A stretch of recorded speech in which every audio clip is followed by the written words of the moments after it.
આપણા જૈનોમાં એક સિસ્ટમ છે કે 5 તિથિ લીલોતરી નહીં ખાવાની.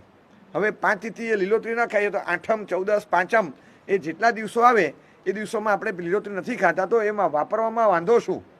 જે ગુરુવારના દિવસે આઠમ છે, દૂધી બુધવારે ખપે, શુક્રવારે ખપે, ભીંડા બુધવારે ખપે, શુક્રવારે ખપે, તો ગુરુવારે એ ભીંડામાં, દૂધીમાં, તુરિયામાં, ટામેટામાં કે કોઈ પણ ચીજમાં પ્રોબ્લેમ શું થયો? તરત પ્રશ્ન થશે ને. 5 તિથિ લીલોતરી નથી વાપરતા. 5 તિથિ લીલોતરી નહીં વાપરવા પાછળનું કોઈ કારણ તો હોવું જોઈએ. બુધવારે જે વાપરી શકાય, શુક્રવારે જે વાપરી શકાય, એમાં ગુરુવારે શું પ્રોબ્લેમ થયો?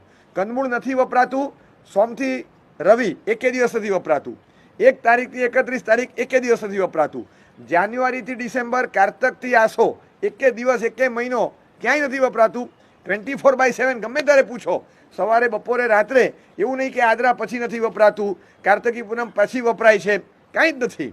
કંદમૂળ નથી વપરાતું, નથી વપરાતું, કારણ કે પ્રોડક્ટમાં પ્રોબ્લેમ છે. હવે એવો કંઈ પ્રોબ્લેમ પ્રોડક્ટમાં છે કે જે બુધવારે વાપરી શકાય, જે શુક્રવારે વાપરી શકાય અને ગુરુવારે ન વાપરી શકાય, એવું શું છે? કંઈ નહીં. એની પાછળનું રહસ્ય એ છે કે પ્રોબ્લેમ વસ્તુમાં નથી, વ્યક્તિમાં થાય છે. તત્વ એ છે કે આપણે અહીંયા જીવીએ છીએ, આવતા ભાવમાં ક્યાંક જવાના. એ આવતા ભાવનું આયુષ્ય અહીંયા નક્કી થશે. એ નક્કી થયા પહેલાં અહીંથી એક્ઝિટ નહીં થાય. માણસ ચાલતો હોય, એ ચાલતા ચાલતા એનો જમણો પગ આગળ પડે ને જમીન પર, પછી ડાબો પગ ઊભો થાય, અને ડાબો પગ આગળ પડે પછી જમણો પગ ઊંચો થાય. એ આગળનો પગ નીચે જમીન પર ટેકવ્યા વગર પાછળનું ઊંચો કરે તો પડે ગબડે, એ થાય જ નહીં.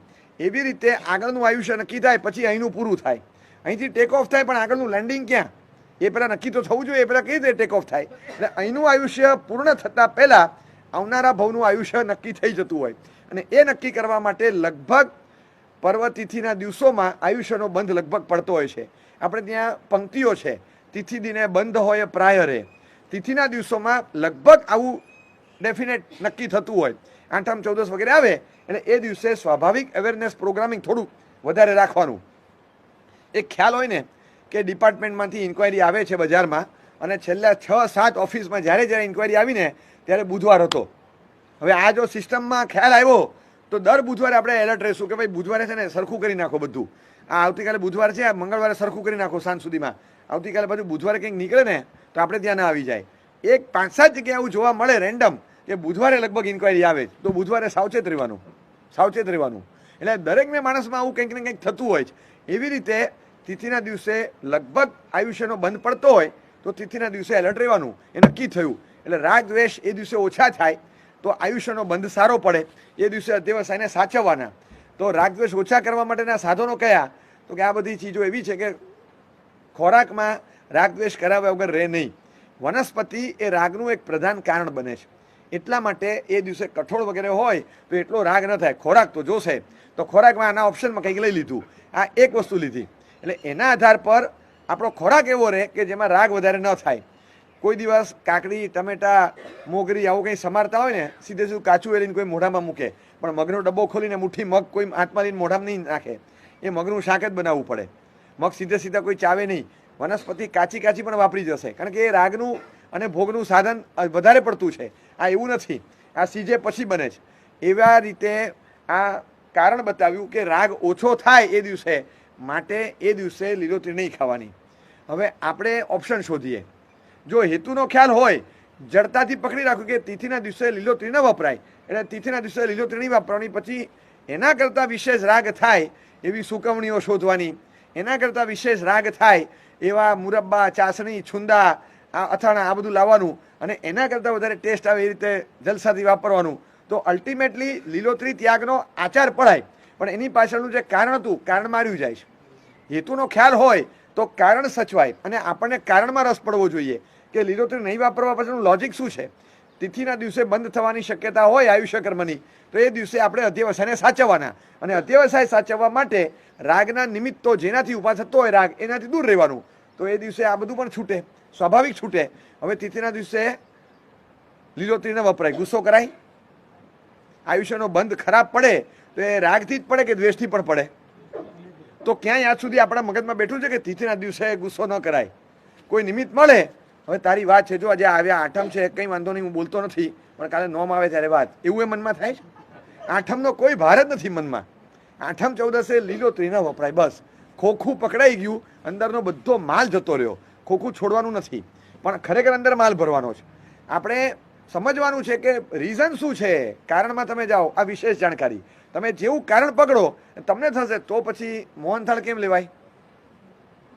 તિથિના દિવસે રોટલી, દાળ, ભાત, પાપડ મેથીનું શાક અને મોહનથાળ. હવે મોહનથાળમાં રાગ ન થાય?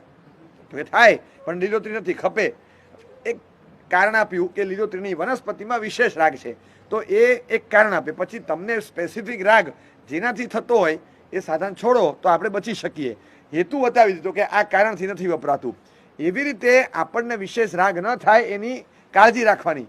એટલે આયુષ્ય બંધાય તો સારા દિવસેમાં હોઈએ ત્યારે બંધાય. એટલે આઠમ ચૌદસ વગેરેમાં તપ વિશેષ કરે, આંબેલ ઉપવાસ વગેરે કરે, સામાયિક ઔષધ પ્રતિક્રમણાથી આરાધના કરે, એટલે ક્યાંય આંટામાં ન આવી જાય. આયુષ્યનો બંધ ક્યારે થશે ખબર નથી. હવે એ કંઈ લાલ લાઇટ નહીં થાય કે 5 મિનિટમાં બંધાશે, એવું સાયરન નહીં વાગે, એલર્ટ એવું કંઈ સાયરન નહીં વાગે, બંધાઈ ગયું. હું સમજાવતો હોઉં ને બંધાઈ જાય, ખબર ના પડે. એટલે એ પ્રોસેસ ઇન્ટરનલ ચાલે છે. પણ એ વખતે જાગ્રત રહેવા માટે આટલી કાળજી રાખવાની.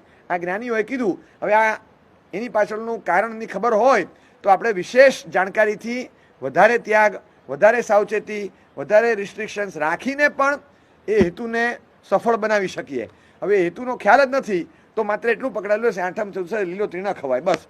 આ આચાર પડાય સારું છે, પણ એની પાછળનું કારણ તો આપણે જાણીએ કે જે પાળીએ છીએ એની પાછળ રીઝન શું છે. એ રીઝનનો મને અને તમને ખ્યાલ હોવો જોઈએ, તો આચાર પાળવામાં આનંદ આવે. નહીં તો આચાર ભારરૂપ લાગે, અને જે આચાર ભારરૂપ લાગે એ લાંબો ટકે નહીં. આપણા આચારમાંથી એ નીકળી જાય. જે પેઢી આચાર છોડે એની પછીની પેઢી વિચાર પણ છોડે. આજે તમારા ઘરમાં લીલોતરી આઠમ ચૌદસે આવતી હોય તોય મગજમાં ખ્યાલ છે કે લવાય નહીં, આપણે લાવીએ જ. એનું કારણ કે પપ્પા મમ્મી નહોતા લાવતા, હવે આપણે ત્યાં આવવા માંડી. તો આચાર આપણે છોડ્યો પણ વિચાર નથી છોડ્યો, કારણ કે આગળની પેઢીએ આચાર પકડેલો હતો. હવે આપણે આચાર છોડ્યો, આપણી પછીની પેઢી વિચાર પણ છોડશે. 20 વર્ષ પછી તમે કોઈને નવાને શીખવાડો આઠમ ચૌદસ છે લીલોતરી ન લવાય, કોણે કીધું ન લવાય? 25 વર્ષથી અમારા ઘરમાં ટ્રેડિશન જે આવે જ છે, આ નવું છે બધું, આવું કંઈ છે નહીં આપણે ત્યાં. એ વિચારમાંથી પણ આ વસ્તુ ગઈ, કારણ કે આગળની પેઢીએ આચારમાંથી ગુમાવેલું. જે પેઢી આચાર ટકાવે એની પછીની પેઢીમાં વિચાર ટકશે, અને કદાચ આચાર પણ ટકશે. પણ જે પેઢીએ આચાર છોડ્યો એની પછી પેઢી વિચાર પણ છોડશે. એટલે અત્યારે 5 તિથિ ગણે, પછી વિશેષ 10 ગણે, કોઈ 12 ગણે. 5 તિથિ પકડી રાખવાની. મુખ્ય આ 5 છે, પછી 10 પણ આવે, એમાં પણ આવી શકે. પણ 5 તિથિ પણ જો પડાતી હોય તો બહુ સરસ. અને બીજી વાત એક એ આવે છે કે વનસ્પતિમાં પાણીનું પ્રમાણ વધારે હોય. પાણીનું પ્રમાણ, હવે પાણીનું પ્રમાણ જ્યારે વધારે હોય ત્યારે સ્વાભાવિક છે કે એ શરીરમાં અમુક દિવસોમાં એ પાણીનું પ્રમાણ ઉપરાઉપરી ન જાય. એના માટે જરૂરી છે કે અમુક દિવસોમાં કઠોળ વગેરે જાય. તો સાયન્સ પણ એ રીતે એપ્રુવલ આપે છે. લીલું ઘાસ હોય ને તો લીલા ઘાસમાં પાણીનું પ્રમાણ હોય, સૂકા ઘાસમાં પાણીનું પ્રમાણ ન હોય. ભેજનું, મોઇસ્ચરનું પ્રમાણ વનસ્પતિમાં હોય, કઠોળમાં એવું ના હોય. એટલે એ મોઇસ્ચરનું પ્રમાણ પણ અમુક દિવસોમાં ન મળે. દાખલા તરીકે પૂનમ છે તો એ દિવસે ફૂલ મૂન હોય, એ પાણીનું પ્રમાણ હોય તો પાણી ઉછળે છે ને જેમ દરિયામાં, એમ પાણીનું પ્રમાણ જ્યાં પણ જાય ત્યાં આ વસ્તુ થઈ શકે. એટલે અમુક દિવસોમાં એ વસ્તુ શક્યતા રહે. એના આધાર પર એ દિવસોમાં લીલોતરી ન વાપરવાથી આ પણ એક સાયન્ટિફિક લાભ થાય. ત્રીજું એક કારણ કે તિથિના દિવસે જે આયુષ્ય કર્મનો બંધ થાય તો એનું 1/3 રેશિયો પરથી થતું હોય છે. દર ત્રીજા દિવસે સંભાવના રહે આયુષ્ય કર્મનો બંધ થવાની, દર ત્રીજા દિવસે. એ એવી રીતે આપણે જો સમજીએ તો બીજ, ત્રીજ ચોથ છોડીને પાંચમ, છઠ સાતમ છોડીને આઠમ, નોમ દસમ છોડીને 11, 12 13 છોડીને 14, તમને જો આમ કન્ટિન્યુઅસલી આવ્યા કરે. તો એ રીતે તમને દર ત્રીજા દિવસે એક દિવસ એવો આપી દે કે જો સાવચેત રહેજો, કદાચ ચાન્સ છે ડિપાર્ટમેન્ટવાળા આવશે, જરા ધ્યાન રાખજો, પકડાઈ ન જાઓ, જરા ધ્યાન રાખજો. આપણે કહેવામાં આવે આ કેટલી સીધી સાદી વસ્તુ આપણે બેસી જાય ને. હું તમને કહું કે પેપર અઘરું હોય ને, ગમે એવું અઘરું પેપર હોય, એ સહેલું ક્યારે બને ખબર છે? એક્ઝામ પહેલાં પેપર ફોડી નાખવામાં આવે તો. ગમે એવું અઘરું હોય એ પેપર સહેલામાં સહેલું બની જાય જો એક્ઝામ પહેલાં પેપર લીક થઈ જાય. હવે આપણું આયુષ્ય સમજો કે બંધાયું નથી, આજે પેપર લીક થઈ ગયું કે કઈ રીતે બંધાય? હવે અઘરું પેપર લાગે, પેપર લીક થઈ ગયું. અચ્છા આ ફોર્મ્યુલા છે ને, okay I will handle it, ચલો આઈ વિલ મેનેજ ઇટ. તો તરત ખબર પડી ગઈ. આ અઘરા પેપરને ઇઝી બનાવવાનું કાર્ય જ્ઞાનીઓએ કરી આપ્યું. બધી ફોર્મ્યુલા, ફંડાસ બધા આપી દીધા. હવે આજે આપણને ખબર પડે કે અચ્છા એ કારણથી લીલોતરી ન વપરાય. ઓકે, મને તો કંઈ ખબર નહીં.